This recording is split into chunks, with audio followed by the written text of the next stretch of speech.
Hello everyone.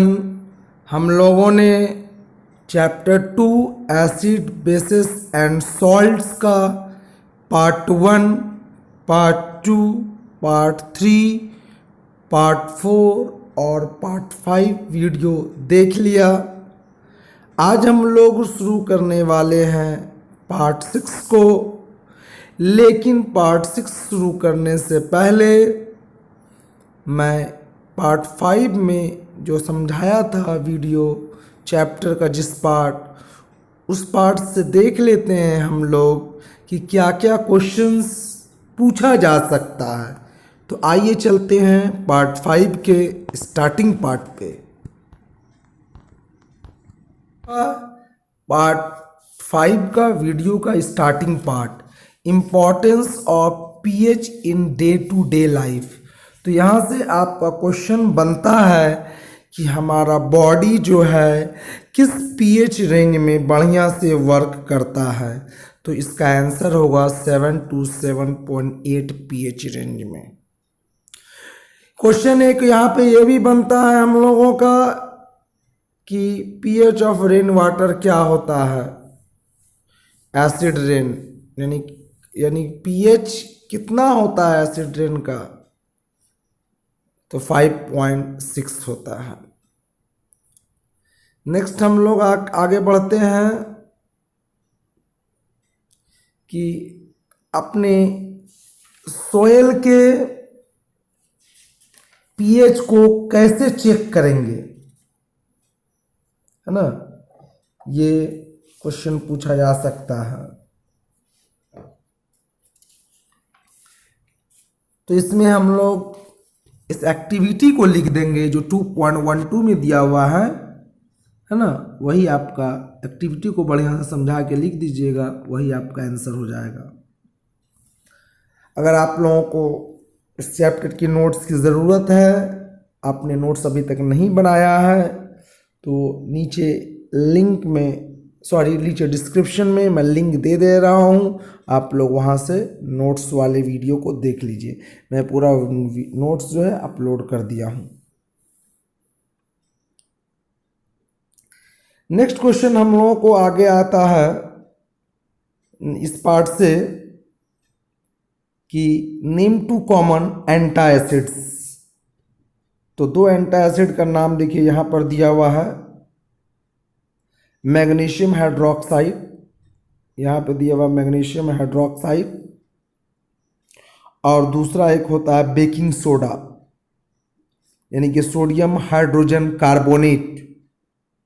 इसके बारे में यहाँ पर नहीं दिया है, आगे डिस्कस किया था चैप्टर में। नेक्स्ट क्वेश्चन हम लोगों का बनता है इस पार्ट से कि when does a tooth decay starts, how can it be prevented. इसका आंसर आपको इस पैराग्राफ में मिल जाएगा कि टूथ डिके कब स्टार्ट होता है और इसको कैसे रोका जा सकता है। क्या करेंगे हम लोग कि टूथ डिके रुक जाएगा, कंट्रोल हो जाएगा।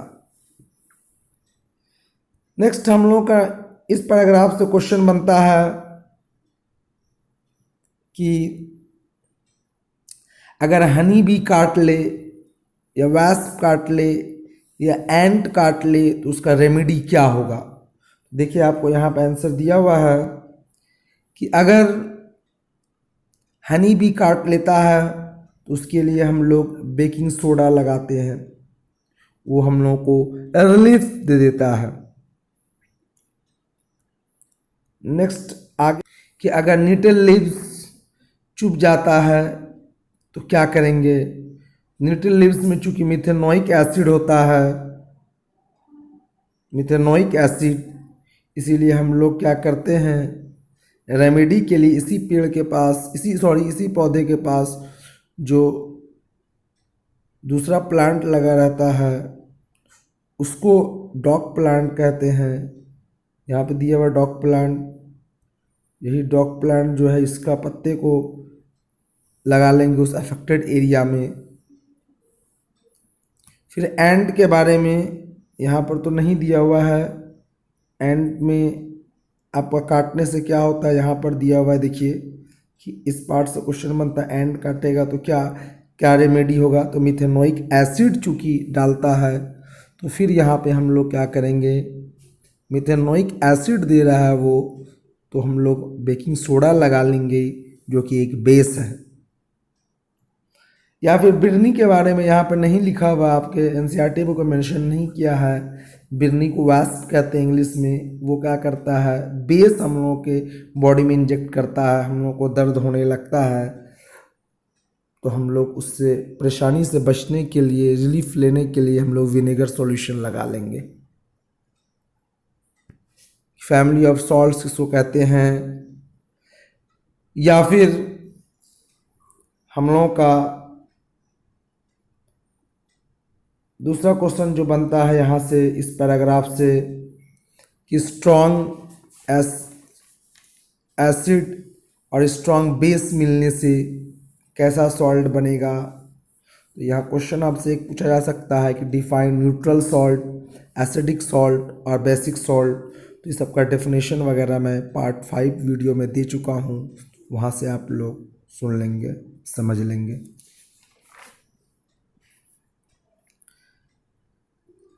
इस वाले पार्ट से हम लोगों का एक क्वेश्चन फिर बढ़ता है कि रॉक सॉल्ट किसको कहते हैं, है ना। फिर नेक्स्ट पार्ट से हम लोगों का इस वाले पैराग्राफ से क्वेश्चन बनता है कि क्लोर अल्कली प्रोसेस किसको कहते हैं और इसको ऐसा क्यों कहते हैं, या क्लोर अल्कली प्रोसेस क्या होता है। तो आपको यहाँ से आंसर लिखना होगा। नोट्स में जो दिया हूँ, जिसका लिंक डिस्क्रिप्शन में दिया हूँ, उसमें ये सारे क्वेश्चंस को मैंने डिस्कस किया है, आप वहाँ देख सकते हैं। नेक्स्ट इस पार्ट से आपका क्वेश्चन बनता है कि give 5 uses of each of the following products form during क्लोर alkali process. तो यूज बताना है हाइड्रोजन गैस का, क्लोरीन गैस का और NaOH का, सोडियम हाइड्रोक्साइड का। तो सभी का यूजेस यहाँ पर दिया हुआ है, आप इन सबको याद कर लेंगे, समझ के याद करेंगे। नेक्स्ट हम लोग आते हैं, हम लोग का 6th वीडियो का, ये 6th वीडियो का पार्ट अब यहाँ से स्टार्ट होता है कि bleaching powder. You have already come to know that chlorine is produced during the electrolysis of aqueous sodium chloride. The gas is used for the manufacture of bleaching powder. तो इस gas को, bleaching powder को बनाने के काम में लाया जाता है, क्लोरीन गैस को। और ब्लीचिंग पाउडर का रिप्रेजेंट क्या आता है, जिस फार्मूला से वो है, वो हम लोग का CaCl2 है। और जो इक्वेशन है वो ये है, कैसे बनता है, CaOH twice plus CaCl2 form CaOCl2 plus H2। यही जो आपका है, यही फार्मूला है ब्लीचिंग पाउडर का। तो यहाँ से आपका क्वेश्चन बनता है कि how is bleaching powder prepared. Next आगे चलता हूँ, uses of bleaching powder. Bleaching powder का क्या यूज़ है। तो ब्लीचिंग पाउडर को यूज़ किया जाता है cotton and linen textile industry में। ब्लीचिंग पाउडर को यूज़ किया जाता है वुड पल्प बनाने में, पेपर फैक्ट्रीज में, ब्लीच करने के लिए वॉश्ड क्लोथ को। इसको यूज़ किया जाता है as an oxidising agent in chemical industries में। इसको यूज़ किया जाता है कीटाणु को मारने के लिए डिसइंफेक्टिंग ड्रिंकिंग वाटर के रूप में। तो हमारे इस पार्ट से क्वेश्चन बनता है कि right the uses of bleaching powder. आगे हम लोग बढ़ते हैं नेक्स्ट पार्ट में बेकिंग सोडा के बारे में। तो बेकिंग सोडा एक ऐसा सोडा है जो कि मेनली हम लोग के किचन में पाया जाता है। हम लोग की मम्मी जो होती है वो भी इसको किचन में रखती है, क्योंकि जब पकौड़ास वगैरह बनाना होता है, कचौड़ी वगैरह बनाना होता है, तो उसमें बेकिंग सोडा डालने से क्या होता है, वो खाने में थोड़ा टेस्टी लगता है, सॉफ्ट हो जाता है और फुलाने का भी काम करता है। कुछ फूड वगैरह में तो इसको ऐड किया जाता है ताकि जल्दी कुकिंग हो जाए। इसका जो केमिकल नाम है वो है सोडियम हाइड्रोजन कार्बोनेट। इसको हम लोग सोडियम बाइकार्बोनेट भी कहते हैं और इसका फार्मूला है NaHCO3। इसको बनाया कैसे जाता है? इसको बनाने का तरीका है कि यही यहाँ इक्वेशन दिया हुआ है कि NaCl H2O प्लस CO2 जब रिएक्ट करता है अमोनिया के साथ NH3 के साथ, तो ये अमोनियम क्लोराइड बना देता है और सोडियम बाइकार्बोनेट, जिसको हम लोग सोडियम हाइड्रोजन कार्बोनेट कहते हैं। तो यहाँ से हम लोगों का इस पार्ट से क्वेश्चन बन गया कि how is baking soda produced and what are its uses. Next आगे बढ़ते हैं हम लोग। यहाँ पे बता रहा है कि जब हम लोग एक्टिविटी किए थे 2.14 में, तो क्या देखे थे कि जब हीट करते हैं हम लोग सोडियम बाइकार्बोनेट को, तो वो सोडियम कार्बोनेट वाटर और कार्बन डाइऑक्साइड गैस प्रोड्यूस करता है। सोडियम हाइड्रोजन कार्बोनेट यानी कि सोडियम बाइकार्बोनेट का बहुत सारा यूजेस है हमारे घर में, वही बेकिंग सोडा का ही, तो उस यूजेस को यहाँ पर दिया गया है। अब उसके बारे में हम लोग देखते हैं कि baking powder which is a mixture of baking soda and a mild edible acid such as tartaric acid, यानी कि एक बेकिंग पाउडर आता है। तो बेकिंग पाउडर कैसे बनता है? बेकिंग सोडा, यही जो हम लोग ऊपर पढ़े, सोडियम हाइड्रोजन कार्बोनेट या सोडियम बाइकार्बोनेट, और खाने वाला टार्टरिक एसिड, दोनों को मिला करके। तो होता क्या है कि जब ये बेकिंग सोडा और एसिड का ये H+ आयन मिलता है, तो ये कार्बन डाइऑक्साइड गैस, वाटर और सोडियम सॉल्ट बना देता है, NaCl बना देता है। तो यही जो कार्बन डाइऑक्साइड गैस है, यही जब बाहर निकलता है तो जो पकौड़ी कचौड़ी वगैरह है उसको फुलाते हुआ निकल जाता है बाहर। देखिए यहाँ पर लिखा भी आपका नीचे में कि carbon dioxide produced in the reaction causes bread और cake to rise making them soft and spongy. एक यूज हो गया ये सोडियम बाइकार्बोनेट का, बेकिंग सोडा का।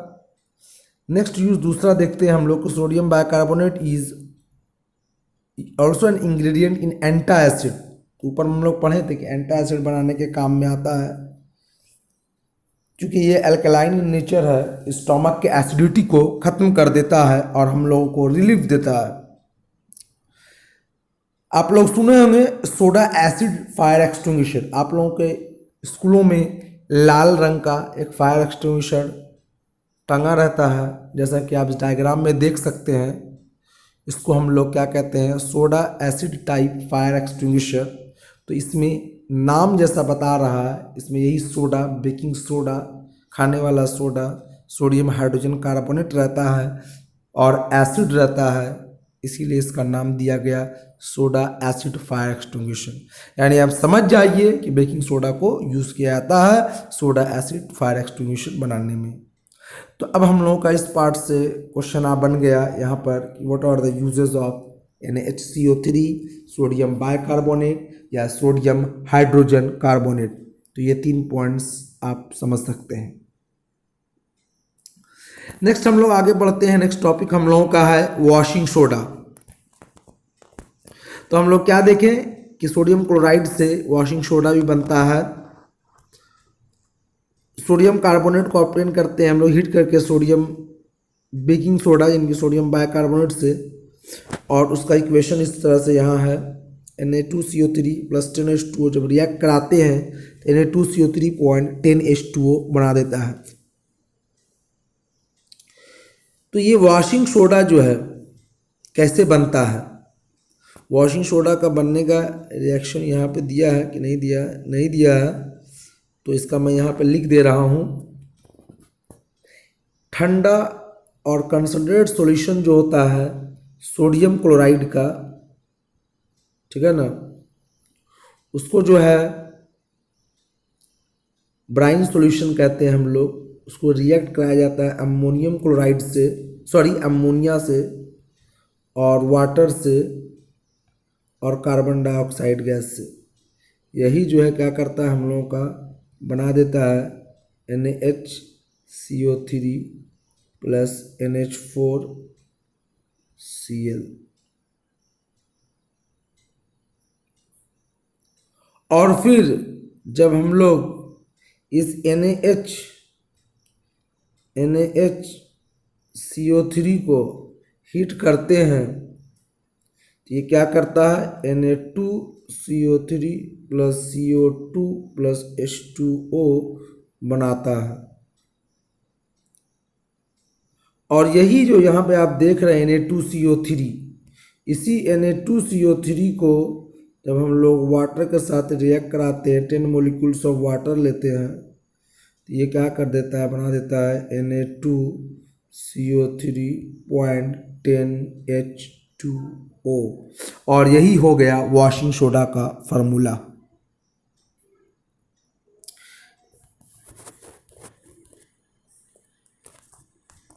इसके बारे में ऊपर शायद दिया था ये इक्वेशन,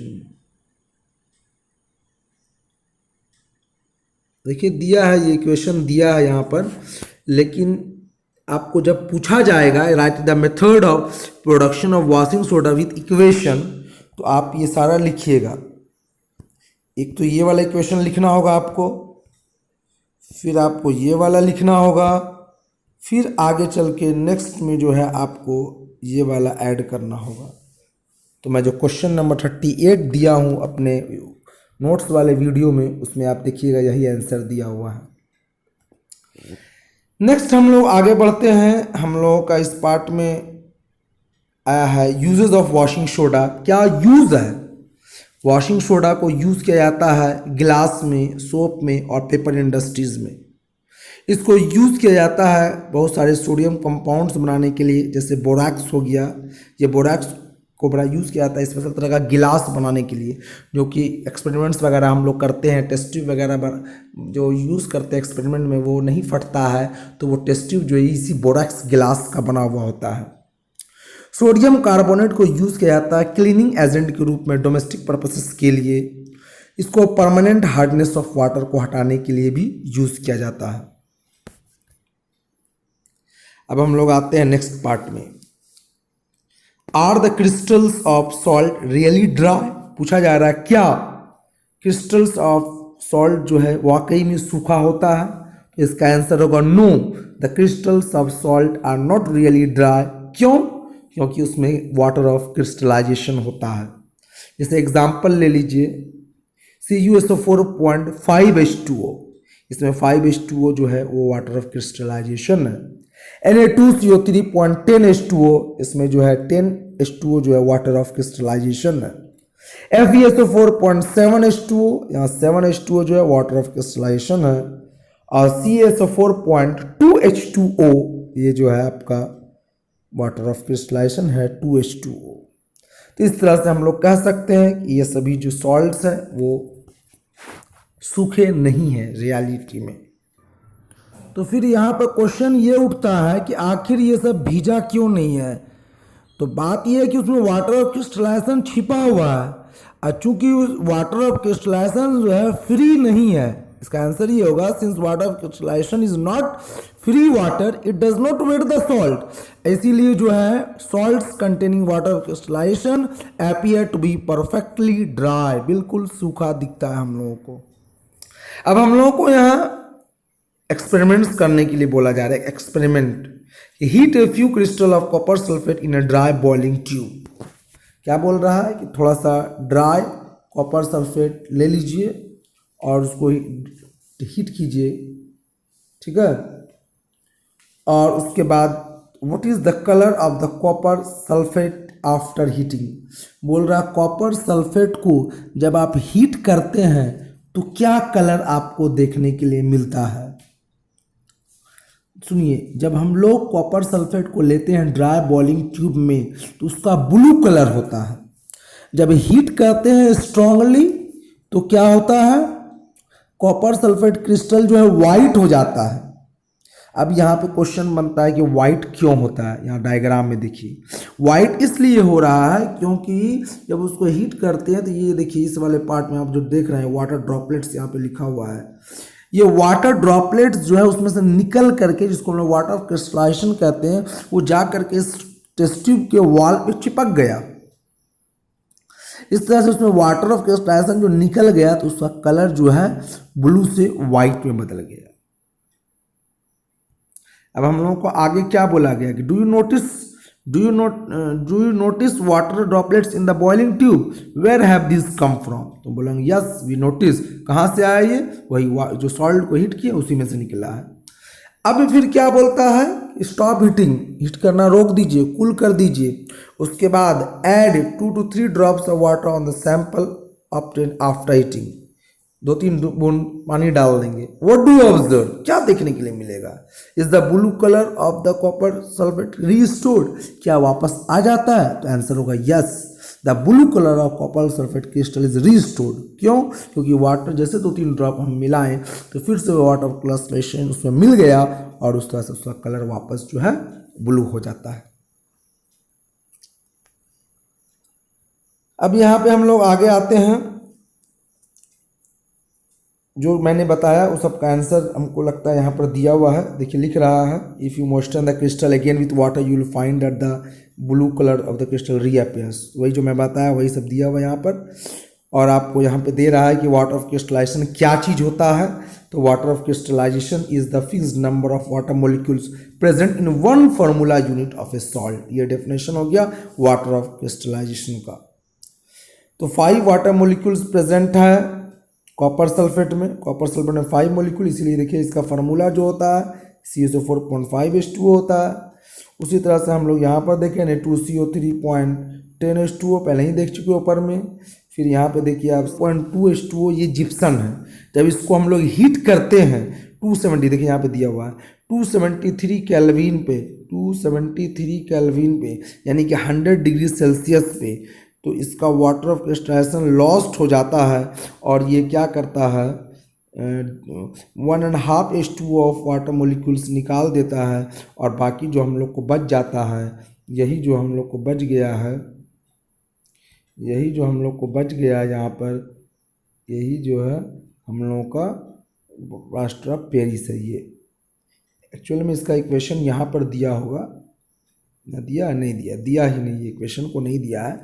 तो मैं इक्वेशन को यहाँ पर लिख दे रहा हूँ आप लोगों को कि कैसे होता है कि जिप्सन को, जब जिप्सन का फार्मूला होता है CaSO4.2H2O, जब इसको हीट करते हैं हम लोग 373 केल्विन पर, 373 केल्विन पर, तो ये क्या बना देता है CaSO4.5H2O प्लस 1.5 H2O।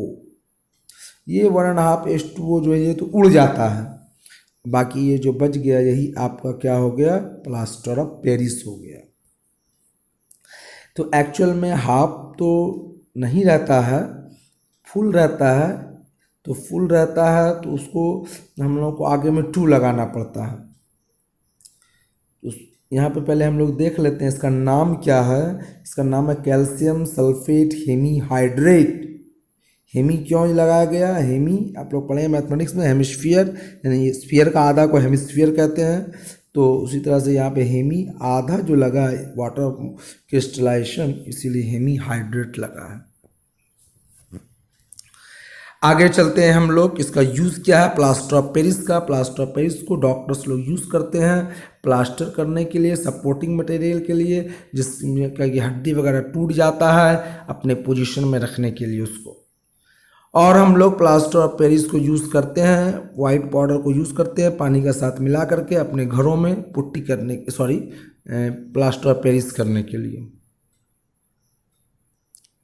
अब यहाँ पे हम लोग को आगे दे रहा है कि यहाँ पे not only that only half a water molecule shown to be attach as the water of crystallisation, how can you get a half mode, it is written in the form because 2 formula units is for share 1 molecule of water.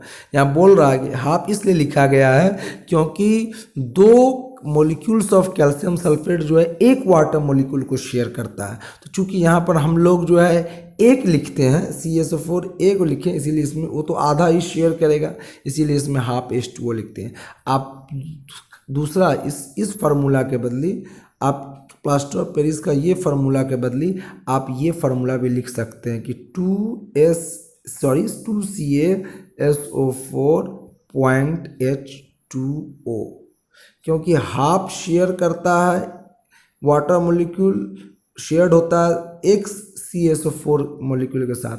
तो पूरा एक, यहाँ पर आप कुछ नहीं लिखा हूँ, इसका मतलब एक है, तो एक जो है मोलिक्यूल ऑफ वाटर ये जो शेयर किया जाएगा 2 कैल्शियम सल्फेट मोलिक्यूल के द्वारा।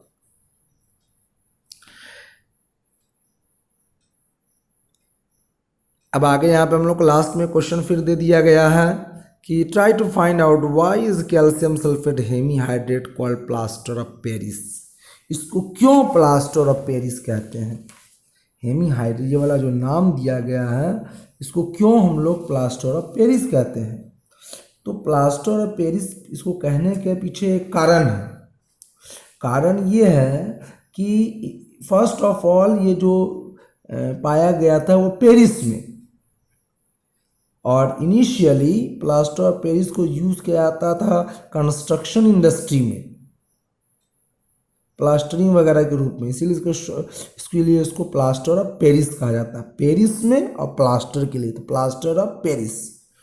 अब प्लास्टर ऑफ पेरिस को कॉमनली हम लोग POP कहते हैं। तो आई होप आप लोगों को ये चैप्टर क्लियर हो गया होगा, कंसेप्ट समझ में आ गए होंगे, और आप लोग नहीं समझ पाए हैं अगर, तो इसको दोबारा समझिए, इस वीडियो को दोबारा देखिए, एंड आई विश कि आप लोग आसानी से इस पार्ट को भी समझ जाएंगे जिस तरह से आप लोगों ने पार्ट 1 से 5 तक समझा। एक मेरा एक दूसरा वीडियो है जिसमें कि पूरा कंप्लीट चैप्टर का दिया गया है, चैप्टर नंबर 2 का फुल एक्सप्लेनेशन NCERT बुक से लाइन बाय लाइन में इसी तरह से समझाया हूँ। आप मेरा वो वीडियो को भी देख सकते हैं, उस वीडियो का भी डिस्क्रिप्शन में नीचे लिंक मैं डिस्क्रिप्शन में नीचे दे दूँगा। ठीक है, thank you for watching genius class.